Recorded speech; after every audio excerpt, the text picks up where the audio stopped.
Ce week-end, c'est le retour de Leon Edwards, Brice Mitchell qui soupçonne Jean Silva d'être habité par une armée de démons, mais aussi toutes les actualités majeures du jour. Nous sommes le mardi 18 mars 2025, c'est le moment MMA, soyez tous les bienvenus. Man, how the hell you doing? I've been just fine living life with the noose and in my mind, all I hear is music. Watching your mouth move, damn you look stupid. I feel like everyone's a stranger. Small talk with your narcissist. Et commençons avec Leon Edwards qui sera main event de l'UFC du week-end à Londres, UFC heure française. On va pas s'en plaindre. À la base, il devait affronter Jack Della Maddalena, un combat qui lui allait plutôt bien. Enfin, l'UFC mettait face à lui un striker. Il avait de belles choses à nous montrer, des choses qu'il n'avait pas pu nous montrer avant parce qu'il avait enchaîné les lutteurs. Et avec les lutteurs, tu as toujours la menace du takedown. Tu ne peux donc pas te lâcher debout comme tu le voudrais. C'est ce qu'il a expliqué. Malheureusement, on connaît l'histoire, ce n'est plus Jack Della Maddalena qui fera face à lui, mais Sean Brady. On repart donc sur un profil de lutteur-grappleur. Lui aurait aimé affronter Ian Gary quand il a su que Della Maddalena était out. Malheureusement, on lui a fait savoir que Ian Gary ne l'affronterait pas. Il avait aussi eu vent de Joaquin Buckley. Là, c'était un problème de poids pour l'Américain cette fois, il n'avait pas le temps de couper le poids.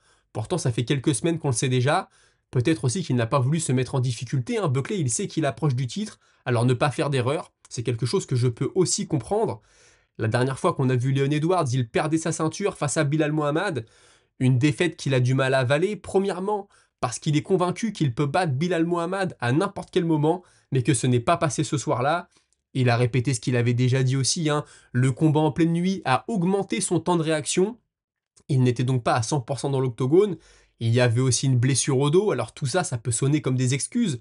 Maintenant, il y a quelque chose que je retiens quand même dans son discours et qui est encourageant, c'est qu'il le reconnaît, il a un peu sous-estimé Bilal Mohamed et ça lui a sûrement coûté le combat.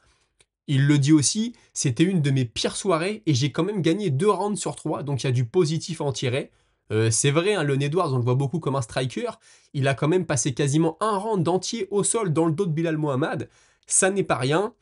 Ça fait quelques mois qu'il a passé hors de l'octogone, c'était son choix. Il avait des choses à gérer dans sa vie personnelle. Quand tu es champion, tu es beaucoup sollicité, c'est ce qu'il explique, ça ne te laisse pas beaucoup de temps pour faire autre chose. Là, il a pris le temps et il est maintenant concentré à 100% sur le MMA et il est convaincu qu'avec une victoire et encore plus avec une grosse prestation, il pourrait être le prochain à combattre pour la ceinture. On lui a demandé s'il n'avait pas l'impression que Shavkat Rakhmonov pourrait lui passer devant. Il a répondu avec le sourire qu'il ne préférait pas y penser. Je pense qu'il est assez lucide aussi et qu'une fois que Jack Della Maddalena et Bilal Mohamed se seront affrontés, c'est sûrement Shavkat Rakhmonov qui aura sa chance. Et on continue avec Nathaniel Wood, qui lui aussi sera de la partie ce week-end, et pas contre n'importe qui, contre notre Français, Morgan Charrière. C'est un combat qu'il ravit parce que lui est très populaire en Angleterre sur les réseaux sociaux, un peu comme Morgan l'est en France, et il pense donc que c'est le plus gros combat qu'il pouvait obtenir hors du top 15, pardon, et que même s'il avait affronté certains gars entre le top 10 et le top 15, le combat n'aurait pas autant fait parler que c'est le cas ce week-end. C'est peut-être vrai. Il affirme aussi qu'il a un gros respect pour le français, qu'il ne va pas faire de trash talk, mais que la petite rivalité entre la France et l'Angleterre, le crunch comme on l'appelle, va ajouter un peu de piment à cet affrontement. En 2025, cette année, il aimerait être actif. C'est une des raisons principales pour lesquelles il est monté de catégorie. Ça peut lui permettre de prendre des combats en short notice. Et puis l'objectif à la fin de l'année, c'est d'être dans le top 10. C'est tout ce qu'on lui souhaite. Maintenant, on préférait quand même que Morgan Charrière s'impose ce week-end. Et il y a quelques petites choses, lui, dans sa carrière et dans sa vie personnelle, qui me font me dire que peut-être il n'est pas dans la meilleure phase possible. Je vous explique. Déjà, lui, il souffre de TOC. Donc les TOC, c'est des troubles mentaux, psychologiques, je sais pas trop comment qualifier ça. Donc peut-être que prendre des coups dans la tête, c'est pas la meilleure des choses. Et puis surtout, il a sa fille, très jeune, qui est très malade. Et donc il a expliqué que pendant longtemps, son objectif était d'être champion à l'UFC. Aujourd'hui, c'est surtout de prendre soin de sa fille. Donc est-ce qu'il est encore concentré à 100% dans sa carrière? Certains me diront que ça va être une source de motivation pour lui. Peut-être maintenant, si ton temps privé, ton temps hors de l'entraînement est focalisé sur quelque chose d'aussi peu positif, d'aussi négatif que la maladie de ton enfant, je pense que tu peux en être assez affecté dans l'octogone. Assez rapidement, Ned Diaz qui fait du Ned Diaz, le genre de déclaration qu'on a déjà beaucoup entendu. Il veut revenir à l'UFC, mais pas pour rien. Il veut la ceinture. Le seul problème, c'est qu'actuellement, personne n'est intéressant à l'UFC. personne n'est aussi gros que lui et donc lui amènera de la lumière. Il ne sait même pas qui est le champion, il pose la question au journaliste, hein, est-ce que tu sais toi qui est le champion? On peut se douter qu'il le sait, mais que voilà, c'est du Ned Diaz dans le texte. Et puis on lui a demandé aussi qui était la personne qu'il avait pris le plus de plaisir à gifler. On connaît hein, la Stockton Slape, la claque qu'il a pour habitude de mettre dans l'octogone. Il a cité Leon Edwards, parce que c'est vrai que l'action était belle. Hein. Une claque et un direct qui te fait danser ton adversaire, on peut comprendre.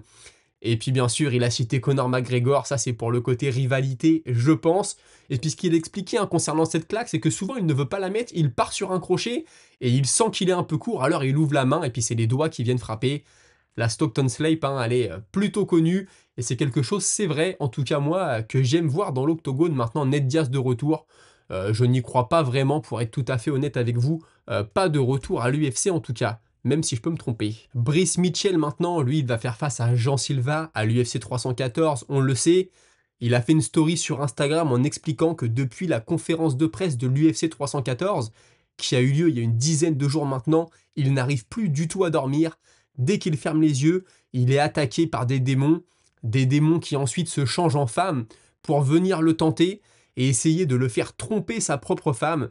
Il pense donc que Jean Silva est habité par une légion de démons et que le simple fait de prononcer le nom de Jésus va le faire sortir de ses gonds et va le faire aboyer comme un chien. C'est signé Brice Mitchell. Jean Silva de son côté lui a répondu: Brice, il y a deux choses. La première, c'est que ce ne sont pas des démons, c'est juste que tu as peur de m'affronter. Et la seconde, à propos des jolies femmes qui viennent te visiter, c'est parce que tu as une hormone qui s'appelle la testostérone et il est probable que tu aies un problème avec ça. Sois juste prêt pour le 12 avril, parce que moi je le serai. C'est un combat franchement que j'ai hâte de voir, déjà pour ce qui va se passer dans la cage, mais aussi tout ce qui va se passer autour, je pense que ça va être assez intéressant. L'ancien champion des poids moyens, Robert Whittaker, on ne savait pas, va-t-il monter d'une catégorie? Il en avait parlé. Va-t-il rester chez les poids moyens, les moins de 84 kilos? Il a expliqué dans son podcast que pour l'instant, son prochain combat sera chez les moins de 84, qu'il va essayer de trouver un bon ratio entre la masse musculaire et la masse graisseuse, et que suite à ça, il verra si le moment sera venu de monter chez les moins de 93 kg. En tout cas, il a aussi regardé le combat qui a eu lieu ce week-end entre Dolidze et Vettori, chez les poids moyens, sa catégorie actuelle. Il n'est pas intéressé, il n'a pas pris un grand plaisir, il a arrêté avant la fin. C'était un copier-coller de leur premier combat, et de toute façon, lui, il veut un top 5, potentiellement Sean Strickland, et les autres, donc potentiellement Dolidze, devra faire la queue. Le coach de Magomed Ankalaev maintenant accuse Alex Pereira d'avoir triché pendant leur combat et de s'être enduit le corps d'huile pour compliquer les phases de lutte. Alors ça c'est quelque chose qu'on entend beaucoup, je crois qu'il y avait une rumeur sur Georges Saint-Pierre il y a quelques années, c'est quelque chose qui revient souvent quand des lutteurs affrontent des strikers. Je ne sais pas si c'est vrai, je n'étais pas dans la cage, rien d'officiel, mais c'est quelque chose que je vois passer. Et ce que lui, il pense, c'est que Glover Teixeira, qui est l'ami très proche d'Alex Pereira, a beaucoup d'expérience et qu'il aurait pu donc lui chuchoter à l'oreille d'utiliser cette technique. Yann Gary, on en parlait tout à l'heure, a déclaré qu'il serait potentiellement de retour le 28 juin à l'occasion de l'International Fight Week, et ce sera l'UFC 317. Charles Oliveira, maintenant, excusez-moi, a déclaré que s'il devait affronter Ilia Topuria, ce serait seulement pour la ceinture, parce qu'en gros, c'est lui qui monte d'une catégorie, alors qu'Oliveira, lui, c'est l'ancien champion. Topuria parle beaucoup, s'ils veulent l'affronter, déjà, faut qu'il combatte dans la catégorie avant, qu'il prenne la ceinture et qu'il mette la ceinture en jeu pour l'affronter. S'il y a aussi une histoire d'ego là-dedans, je pense. Il semblerait que le prochain title shot était promis à Charles Oliveira. Avec tout ce qui s'est passé maintenant, on ne sait pas. Maintenant, Oliveira, est-ce qu'il va vraiment pouvoir refuser quelque chose à l'UFC si l'UFC lui dit d'affronter Topuria? Je ne sais pas. Moi, je pense que ce serait un beau combat à voir. Maintenant, je l'ai déjà dit, j'ai du mal à voir Topuria monter d'une catégorie pour ne pas affronter le champion. Même si ça s'est déjà fait, c'est pas quelque chose qu'on voit très souvent. Teddy Riner, champion de judo français qu'on ne présente plus, a déclaré que l'UFC lui avait déjà proposé 15 millions de dollars pour aller combattre là-bas, mais que ça ne l'intéressait pas, sinon il aurait détruit tout ce qu'il a construit en judo. Alors moi je l'avais déjà entendu ça à l'époque du Pride, je crois que c'est Patrick Côté qui avait déclaré que le Pride lui avait proposé énormément d'argent à Riner, qu'il avait refusé. En plus, on le sait, la fédération de judo, elle n'a pas vu d'un très bon œil l'arrivée du MMA, la légalisation du MMA. Ils ont même tout fait, même si c'est pas officiel, pour ne pas que ça se passe. C'est pour ça que le MMA serait arrivé aussi tard en France. Après, on connaît, hein, quand tu es combattant de judo, Surtout quand tu es Teddy Riner. Bon, je pense il a fait beaucoup d'argent, il a beaucoup de partenariats avec des grosses marques. Ces grosses marques-là ne l'auraient peut-être pas suivi dans sa carrière de MMA. Et puis il y a peut-être aussi une place politique qui lui a été promis. On a vu David Douillet avant lui. La Fédération française de judo, elle est ultra puissante.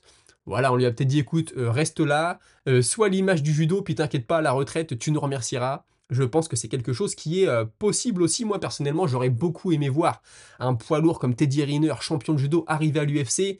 Les judokas, c'est pas ceux qui réussissent le mieux, mais j'aurais quand même voulu voir ça. Et on termine avec la dernière info, avant de passer à la minute auditeur. D'ailleurs, pensez à vous abonner, liker, commenter, ça me ferait très plaisir. Vous, ça vous coûte 0, et vous soutenez la chaîne. Le PFL, en ce moment, ils sont pas au top, tout le monde veut partir, énormément de combattants, surtout des gros noms, se plaignent du manque d'activité.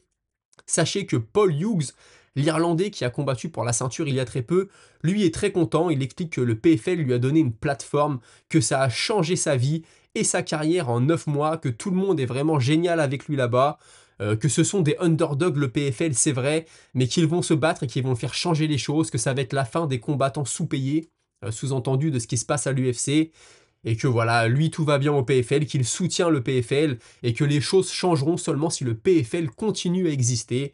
Bon, c'est un bon company man, hein, comme on a pour habitude de dire. Je ne sais pas quelle sera la suite pour lui, mais ce serait drôle dans quelques mois de l'entendre dire qu'il veut quitter le PFL pour aller à l'UFC. On saura, j'espère, lui rappeler ce qu'il a déclaré.